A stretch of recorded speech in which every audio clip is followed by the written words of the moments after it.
একজন বৃদ্ধ প্রতিদিন ফজরের পর কোরআন পড়তেন। একদিন তার নাতি অবাক হয়ে জিজ্ঞেস করল, দাদা, আপনি তো প্রতিদিন কোরআন পড়েন, কিন্তু এত বছর ধরে একই কোরআন বারবার পড়ে কি লাভ? সব তো আগেই পড়া হয়েছে। বৃদ্ধ কিছু বললেন না। তিনি একটি পুরনো কয়লার ঝুড়ি এনে বললেন, এই ঝুড়িটা নদী থেকে পানি ভর্তি করে নিয়ে এসো। নাতি গেল। পানি ভরে আনতে আনতে সব পানি ঝুড়ির ফাঁক দিয়ে পড়ে গেল। সে খালি ঝুড়ি নিয়ে ফিরে এলো। বৃদ্ধ বললেন, আরেকবার যাও। দ্বিতীয়বার, তৃতীয়বার, পঞ্চমবার, প্রতিবারই একই ঘটনা। অবশেষে নাতি বিরক্ত হয়ে বলল, এটা অসম্ভব, এই ঝুড়িতে কখনো পানি থাকবে না। বৃদ্ধ মুচকি হেসে বললেন, পানি তো থাকেনি, কিন্তু ঝুড়িটার দিকে একবার তাকিয়ে তো দেখো। নাতি তাকিয়ে দেখল। যে ঝুড়িটা কয়লার কালিতে একেবারে কালো হয়ে গিয়েছিল, সেটি এখন একেবারে পরিষ্কার। বৃদ্ধ বললেন, কোরআনের প্রভাবটাও অনেকটা এমন। তুমি হয়তো ভাবছ কিছুই হচ্ছে না, কিন্তু অদৃশ্যভাবে আল্লাহ তোমার হৃদয়কে পরিষ্কার করে চলেছেন। প্রিয় দর্শক, আজকের আলোচনা এমন একটা প্রশ্ন নিয়ে যা অনেক মানুষ মনে মনে করে থাকে। আমি কোরআন পড়ি, কিন্তু কেন আমার হৃদয় নরম হয় না? কেন আয়াত পড়েও চোখে পানি আসে না? আমার ঈমান কি দুর্বল হয়ে গিয়েছে? চলুন কোরআনের আলোতেই এই প্রশ্নের উত্তরগুলো খুঁজে বেড়াই। আমরা কোরআন পড়ি, কিন্তু কোরআন নিয়ে ভাবি না। আল্লাহ তাআলা বলেন, আফালা ইয়াতাদাব্বারুনাল কোরআন, তারা কি কোরআন নিয়ে গভীরভাবে চিন্তা করে না? খেয়াল করুন তো, আল্লাহ বলেন নাই তোমরা শুধু তেলাওয়াত করো, বরং রব্বুল আলামিন বলেছেন তাদাব্বুর করো। অর্থাৎ এই আয়াতটি আমাকে কি বলছে? আমার জীবনের সাথে কি এর কোনো সম্পর্ক আছে? আমি কি এই আয়াতের মানুষ, নাকি এর বিপরীত? যেদিন থেকে আপনি কোরআনকে শুধু তেলাওয়াত নয়, নিজের জীবনের আয়না হিসেবে পড়বেন, সেদিন থেকেই আপনার পরিবর্তন শুরু হয়ে যাবে। হৃদয় অনেক শব্দে ভরে গেছে। একটি গ্লাস যদি ময়লা পানিতে ভর্তি থাকে, তাহলে সেখানে বিশুদ্ধ পানি ঢাললে কি হবে? বিশুদ্ধ পানীয় নোংরা হয়ে যাবে। আমাদের হৃদয়টাও তেমন।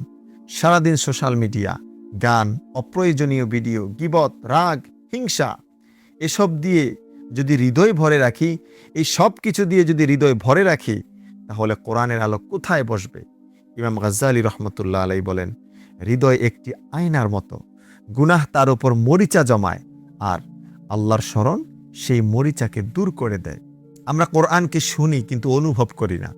একবার নিজেকে প্রশ্ন করুন, যখন আল্লাহ তাআলা বলেন ইয়া আইয়ুহাল্লাযীনা আমানু, হে ঈমানদারগণ, তখন কি মনে হয়? আল্লাহ আমাকে ডাকছেন? নাকি মনে হয় এটা শুধু একটি আরবি বাক্য? সাহাবায়ে কেরাম যখন এই আয়াত শুনতেন, তখন মনে করতেন এখন আল্লাহ তাআলা আমাদেরকে কিছু বলতে যাচ্ছেন। এই অনুভূতি তাদের হৃদয় বদলে দিয়েছিল। গুনাহ হৃদয়কে শক্ত করে দেয়। আল্লাহ তাআলা বলেন, কাল্লা বাল রানা আলা কুলুবিহিম মা কানু ইয়াকসিবুন, বরং তাদের কৃতকর্মের কারণে তাদের হৃদয়ের উপর মরিচা পড়ে গেছে। গুনাহ শুধু আমল নষ্ট করে না, গুনাহ হৃদয়ের অনুভূতিও কমিয়ে দেয়। তাই কখনো কখনো আমাদেরকে কোরআনটাকে বেশি পড়ার সাথে সাথে বেশি বেশি করে তাওবা করতে হবে। আমরা দ্রুত পড়ি, ধীরে শুনি না। আজ আমরা কত দ্রুত কোরআন শেষ করতে চাই, কিন্তু প্রশ্ন হলো, কোরআন শেষ হলো নাকি কোরআন আমাদেরকে শেষ করলো? হযরতে ওসমান রাদিয়াল্লাহু তাআলা আনহু কোরআন পড়তেন, কিন্তু তিনি শুধু পড়তেন না, থেমে থেমে ভাবতেন, আয়াতের সামনে নিজের জীবনকে দাঁড় করাতেন। তাই কোরআন তাদের বদলে দিয়েছিল। আপনাদের সাথে একটি ঘটনা শেয়ার করি। একজন আলেমকে জিজ্ঞেস করা হলো, হুজুর, আমি কোরআন পড়ি, কিন্তু কান্না আসে না। তিনি বললেন, তাহলে কান্না না আসার জন্য কাঁদো। কি গভীর কথা! আপনি যদি এই কষ্ট অনুভব করেন যে আমার হৃদয় কেন নরম হচ্ছে না, তাহলে এটাও ঈমানের একটা লক্ষণ। কারণ মৃত হৃদয় নিজের অসুস্থতা কখনো টের পায় না। তাহলে এখন আমরা কি করব? আমি বলবো, আমাদেরকে কোরআনটা বুঝে বুঝে পড়তে হবে। প্রতিদিন একটি আয়াত হলেও তার অর্থটা জানুন। তিলাওয়াতের আগে দোয়া করুন, হে আল্লাহ, এই কোরআন দিয়ে আমার হৃদয়টাকে আপনি খুলে দিন। তারপরে গুনাহ ছাড়ার চেষ্টা করুন, কারণ গুনাহ এবং কোরআনের নূর একই হৃদয়ে দীর্ঘদিন একসাথে থাকতে পারে না। বন্ধুরা আমার, রাতে নির্জনে কোরআন পড়ুন। রাতের নীরবতা হৃদয়কে বেশি গ্রহণক্ষম করে তোলে। প্রিয় দর্শক, আজ যদি আপনার মনে হয় আমি কোরআন পড়ি, কিন্তু আমার হৃদয় বদলায় না, তাহলে কোরআন পড়া ছেড়ে দিবেন না, বরং আরও কাছে আসুন।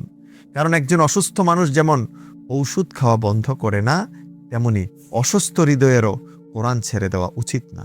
মনে রাখবেন, কোরআন কোনো জাদুকরি বই নয় যে একদিন পড়লেই সব বদলে যাবে। কোরআন হলো বৃষ্টি, আর হৃদয় হলো মাটি।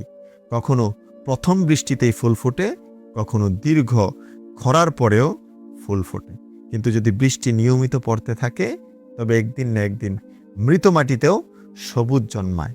আপনার হৃদয়টাও তেমন। আজ না হোক আগামীকাল, আগামীকাল না হোক একদিন অবশ্যই কোরআন ছাড়বেন না। কারণ হয়তো আপনি যে আয়াতটি আগামীকাল পড়বেন, সেটি আপনার জীবনের মোড় ঘুরিয়ে দেবে। আর সেই দিন আপনি বুঝবেন, কোরআন শুধু আপনার জিহ্বায় ছিল না, ধীরে ধীরে আপনার হৃদয়েও নেমে এসেছিল।